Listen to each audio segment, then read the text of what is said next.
क्या है आबकारी घोटाला जिसकी जद में आए आपके बड़े नेता केजरीवाल को छोड़नी पड़ी सीएम की कुर्सी। आम आदमी पार्टी आप सरकार पर कई आरोप लगे, मगर आबकारी घोटाला ऐसा मामला है जिसने आम आदमी पार्टी की छवि को नुकसान पहुंचाया है। मनीष सिसोदिया के साथ साथ केजरीवाल भी इसी घोटाले से जुड़े मनी लॉन्ड्रिंग मामले में 5 महीने से अधिक समय तक जेल में रहे और दोनों को कई नाकाम कोशिशों के बाद सुप्रीम कोर्ट से जमानत मिल सकी है। उस पर भी कोर्ट ने प्रतिबंध लगाए हैं। क्या है आबकारी घोटाला, आइए डालते हैं इस पर एक नजर। बात मार्च 2021 की है, जब दिल्ली सरकार ने नई आबकारी नीति लागू की। सरकार ने इस नीति से राजस्व बढ़ने का दावा किया था। नीति लागू कर दी गई। दिल्ली वालों को सस्ते में शराब मिल रही थी। उस साल मार्च आते आते आधे दाम पर भी लोगों को शराब मिली थी। इस नीति में एक नया प्रयोग ये किया गया था कि शराब बेचने का काम निजी कंपनियों को सौंपा गया था।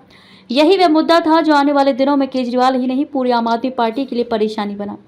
हालांकि आप हमेशा ही इसे एक फर्जी घोटाला बताती रही है। पार्टी का दावा है कि इस मामले में जांच एजेंसियों को आज तक एक भी सबूत नहीं मिला है। कौन होगा दिल्ली का नया सीएम, चौंका देगी केजरीवाल की रणनीति। 2 नामों पर चर्चा तेज।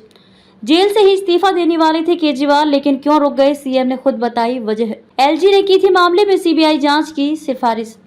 एलजी के सक्सेना को मिली शिकायतों पर उस समय के मुख्य सचिव नरेश कुमार ने मामले की जांच की। उन्होंने एलजी को सौंपी रिपोर्ट में इससे बड़े घोटाले की बात कही और यहीं से ये मामला बढ़ता चला गया। 22 जुलाई 2022 को एलजी ने इस मामले में सीबीआई जांच की सिफारिश कर दी। 27 सितंबर 2022 को हुई पहली गिरफ्तारी। सीबीआई ने प्राथमिकी कर जांच शुरू की और केजरीवाल के करीबी माने जाने वाले मीडिया प्रभारी विजय नायर को 27 सितंबर 2022 को गिरफ्तार कर लिया। ये मामले में पहली गिरफ्तारी थी। इसके बाद कई शराब कारोबारी गिरफ्तार हुए। 26 फरवरी 2023 को सीबीआई ने उप मुख्यमंत्री मनीष सिसोदिया को 9 घंटे की लंबी पूछताछ के बाद गिरफ्तार कर लिया।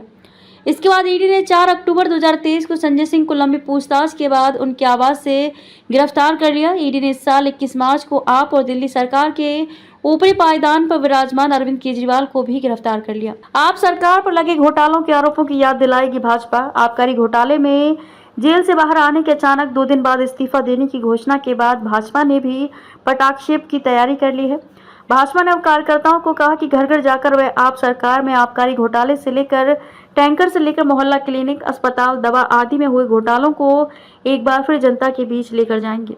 भाजपा ने अपने कार्यकर्ताओं को कहा कि जनता में क्षेत्रीय समस्याओं का समाधान न होना और आप सरकार में घोटाले होने से जनता परेशान है। ऐसे में जनता को आप सरकार के घोटालों को पुनः याद दिलाएं और जनता को जागरूक करें। हम हर चुनाव के लिए तैयार, वीरेंद्र सचदेवा। दिल्ली भाजपा अध्यक्ष वीरेंद्र सचदेवा ने कहा कि भाजपा 24 घंटे में 7 दिन काम करने वाली पार्टी है। हम हर चुनाव के लिए तैयार रहते हैं। हमारी हर विधानसभा में प्रत्याशी भी तैयार है। जब भी चुनाव होंगे भाजपा चुनाव जीतकर सरकार बनाएगी। उन्होंने एक कार्यकर्ताओं की बैठक में आह्वान किया कि अरविंद केजरीवाल हों, मनीष सिसोदिया, ये पूरी आम आदमी पार्टी ये भ्रष्टाचार छुपाने के मास्टर हैं। जेल का जवाब वोट से अभियान लोकसभा में आपने चलाया था, लेकिन दिल्ली की जनता ने 0 सीट दी। ऐसे में जनता की अदालत में पहले ही निर्णय हो चुका है। बस अब जनता को फिर से आप सरकार के घोटालों को बताएं और घर घर जाकर आप सरकार के कुशासन की पोल खोलें।